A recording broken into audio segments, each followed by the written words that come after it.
Assalamualaikum warahmatullahi wabarakatuh. Perkenalkan, nama saya Ara Rizal Wijaya dengan NIM 3333210089. Kimia Dasar kelas B. Yang terhormat dosen pengampu Bapak Fajri Iksan, SSI, MSI. Saya akan menjelaskan tentang elektrokimia. Pembahasan yang pertama ada definisi elektrokimia, yang kedua ada sel elektrokimia, yang ketiga ada sel elektrokimia, yang keempat ada sel elektrolisis, yang kelima ada aplikasi sel elektrolisis, yang keenam ada hukum Faraday, yang ketujuh ada sel Volta atau Galvani, yang kedelapan ada penulisan notasi sel. Definisi elektrokimia. Konsep elektrokimia.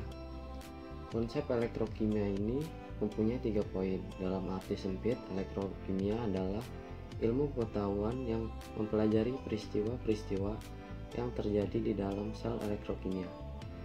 Poin kedua, sel ini merupakan sistem yang terdiri atas 2 buah elektroda dan larutan elektrolit.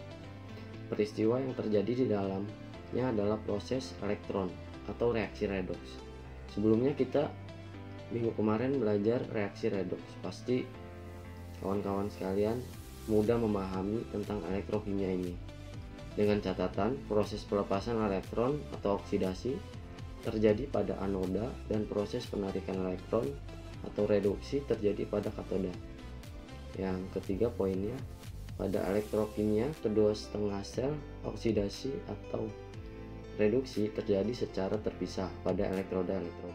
Yang selanjutnya, sel elektrokimia. Sel elektrokimia adalah suatu alat yang mampu menghasilkan energi listrik dari reaksi kimia atau menggunakan energi listrik untuk menjalankan reaksi kimia. Ada 2 macam sel elektrokimia. Yang pertama, sel Volta atau sel elektrokimia, reaksi redoks yang terjadi secara spontan atau reaksi kimia yang dapat menghasilkan arus listrik. Yang kedua, sel elektrolisis atau arus listrik yang dialirkan ke dalamnya menimbulkan reaksi redoks atau kimia. Selanjutnya ada komponen sel elektrokimia. Komponen sel elektrokimia ini ada 5. Yang pertama, jembatan garam. Jembatan garam dipasang sebagai penghubung antara 2 tabung yang berisi larutan pada sel Volta. Fungsi jembatan garam adalah untuk menetralkan muatan pada larutan. Pada anoda akan terbentuk banyak elektron sehingga akan bermuatan negatif, dan di katoda akan bermuatan positif, sehingga untuk menetralkan muatan keduanya dipasang jembatan garam. Yang kedua, sumber listrik keluar. Sumber listrik berfungsi sebagai penghasil arus listrik dalam sel elektrolisis. Contohnya baterai. Sumber listrik yang diperlukan karena pada sel elektrolisis reaksi yang terjadi tidak spontan. Yang ketiga, ada elektroda. 2 buah elektroda dicelupkan ke dalam elektrolit yang terlibat dalam reaksi atau yang mengemban muatan listrik. Anoda adalah elektroda tempat terjadi reaksi oksidasi, sedangkan katoda adalah reaksi tempat terjadinya reaksi reduksi. Yang keempat, voltmeter. Komponen ini berfungsi untuk menentukan besar potensial listrik atau tegangan listrik yang dihasilkan. Yang kelima, ada elektrolit. Fungsi elektrolit ini sebagai zat yang dapat menghasilkan atau menghantarkan listrik. Selanjutnya ada sel elektrolisis. Saya mempunyai 4 poin tentang elektrolisis. Yang pertama, elektrolisis, arus listrik dari sumber di luar sel dialirkan ke dalam larutan di dalam sel. Ion-ion positif atau kation bermigrasi ke elektroda negatif, dan ion-ion negatif atau anion bermigrasi ke elektroda positif. Poin yang kedua, elektrolit yang digunakan biasanya sebagai leburan dan sebagai larutan. Poin yang ketiga, pada proses menggunakan elektrolit kemungkinan terjadinya reaksi reduksi dan reaksi oksidasi dari molekul-molekul air harus pula diperhatikan, misalkan pengendapan logam katoda. Maka potensial elektron atau konsentrasi ion dalam larutan perlu diperhatikan. Poin yang keempat, elektroda yang digunakan dapat bersifat elektroaktif atau lamban. Contoh elektroda elektroaktif yaitu Cu dan Ag, mudah teroksidasi dan sering diambil bagiannya dalam proses anoda. Sedangkan elektroda lamban seperti grafit dan platina praktis tidak bereaksi kecuali pada proses-proses tertentu. Selanjutnya ada pengaplikasian sel elektrolisis. Yang pertama ada pembuatan gas. Sel elektrolisis baik digunakan dalam industri pembuatan gas, misalnya pembuatan gas oksigen, gas hidrogen, dan gas klorin. Yang kedua ada proses penyepuan. Penyepuan suatu logam seperti emas, perak, atau nikel bertujuan menutupi logam yang penampilannya kurang baik dan atau menutupi logam yang mudah berkarat. Yang ketiga ada proses pemurnian logam kotor. Proses pemurnian logam kotor baik dilakukan di dalam pertambangan. Logam transisi yang kotor dapat dimurnikan dengan cara menempatkannya sebagai anoda dan logam murni sebagai katoda. Elektrolit yang digunakan adalah elektrolit yang mengandung kation logam yang dimurnikan. Selanjutnya ada hukum Faraday. Hukum Faraday ini terbagi menjadi dua. Yang pertama, hukum Faraday 1.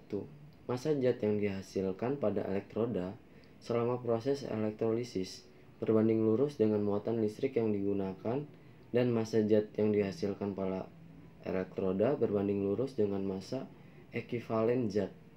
Rumusnya, massa zat sama dengan muatan listrik dalam elektron, atau dilambangkan dengan W sama dengan Q. Dengan Q menunjukkan besarnya muatan listrik di suatu titik di kawat jika arus listrik sama dengan I atau ampere melewati selama T per detik. Secara matematis, Q sama dengan I kali T, dengan I sama dengan arus listrik dengan satuan ampere dan T sama dengan waktu dengan satuan detik. Sehingga persamaan di atas dapat ditulis menjadi W sama dengan I kali T A.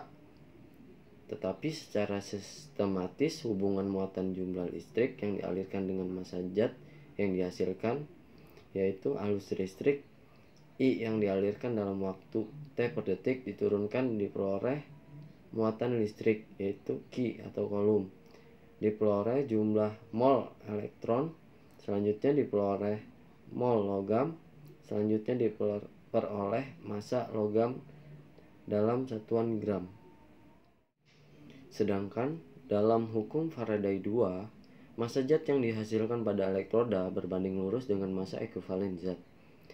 Di dalam hukum Faraday 2 dinyatakan bahwa massa yang dihasilkan pada elektroda berbanding lurus dengan massa ekivalen zat. Massa zat sama dengan massa ekivalen zat dengan dilambangkan W sama dengan Me.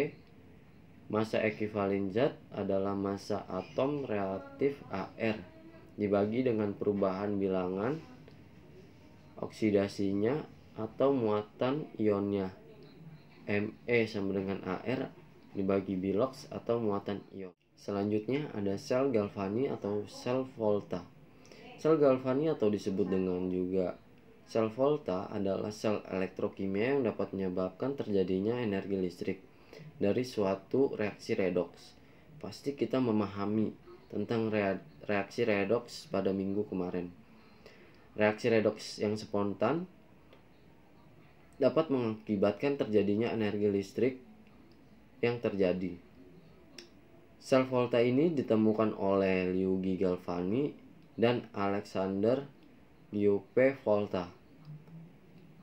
Kita bisa melihat contoh pada gambar di kanan bawah. Misalkan sebatang logam seng dimasukkan ke dalam larutan seng sulfat dan logam tembaga ke dalam larutan tembaga sulfat. Lihat pada gambar 1. Yang poin pertama pada gambar A, kecenderungan Zn untuk melarutkan lebih besar daripada kecenderungan Zn2+. Untuk mengendap, maka kesetimbangan agak ke kanan sehingga pada logam Zn akan kelebihan elektron yang memberikan muatan negatif pada logam. Logam ion seng dalam larutan akan terorientasi dengan muatan negatif pada logam dan terbentuk lapisan rangkap listrik. Yang kedua yaitu pada gambar B. Sedangkan untuk tembaga sedikit berbeda. Di sini cenderung Cu2+ untuk mengendap, sebagai Cu lebih besar untuk melarut. Logam Cu kekurangan elektron. Jika kedua elektroda digabungkan menjadi sel volta pada gambar tersebut, kelebihan elektron pada elektron Zn akan mengalir ke elektron Cu di mana terdapat kekurangan elektron. Selanjutnya ada penulisan notasi sel. Di sini penulisan notasi sel seperti Zn pembatas 1, Zn2+ pembatas 2, Cu2+ pembatas 1, dan Cu. Yang sebelah kiri itu anoda, sedangkan sebelah kanan itu katoda. Penjelasannya adalah pembatas 1 itu pembatasan antara dua fase yang berbeda, misalnya fase padat dan fase cair. Sedangkan pembatas kedua itu menunjukkan penggunaan jembatan garam atau dinding berpori pembatas kedua larutan. Terima kasih, kurang lebihnya mohon maaf. Wassalamualaikum warahmatullahi wabarakatuh.